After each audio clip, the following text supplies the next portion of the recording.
Time to take a look at some of the top travel tweets. Leslie Josephs, airline reporter with CNBC, tweeted that Senator Bernie Sanders is calling for higher fines on airlines.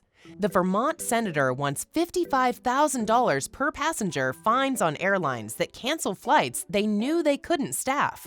In his letter to the Secretary of Transportation, Sanders states that 1 out of 5 flights are delayed and cancellations are up 4 times what they were pre-pandemic.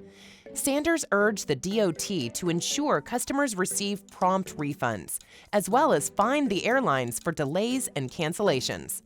Airlines are struggling, but there's plenty of blame to go around with air traffic control issues and weather. If the DOT does choose to impose harsher fines, expect ticket prices to rise even more dramatically. Delta shared that the airline was offering system-wide fare difference waivers for travel July 1st through the 4th, so customers can rebook their trip before or after potentially challenging weekend travel. The waiver allows customers to rebook before July 8th without worrying about change fees or fare differentials. Delta is expecting customer volumes not seen since before the pandemic and wants to give passengers an option to avoid what it calls some operational challenges this holiday weekend. The FAA tweeted this hiring alert. It's looking for applicants for air traffic control positions. ATC staffing is another issue that has contributed to recent airline delays. The FAA says controllers collectively handle an average of 45,000 flights a day, and much like rush hour traffic, more than 5,000 aircraft traversing the skies at once during peak times.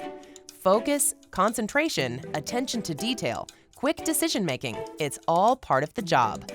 The median wage for controllers was almost $140,000 in 2021.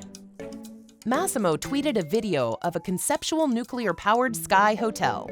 The concept, titled Sky Cruise, is a nuclear-powered hotel that would remain suspended in the air and accommodate over 5,000 guests. Like your favorite cruise ship, the massive plane is envisioned to include shopping malls, sports centers, restaurants, and, of course, space for meetings and events, even weddings. It's a fascinating concept. The nuclear plant on the plane would power 20 electric engines with 0 emissions. But as with many aviation concepts, this may have a few problems with the laws of aerodynamics. Nonetheless, it's a fascinating idea. And finally, Ryanair retweeted this Air New Zealand post announcing their more roomy economy stretch seats. In typical Ryanair style, they bluntly stated, "Before you ask, no." Ryanair is all about low fares. That means the most passengers on the plane and the smallest seats. Not welcome news. But it is refreshing to see an airline that knows what its brand is all about and embraces it with enthusiasm and humor.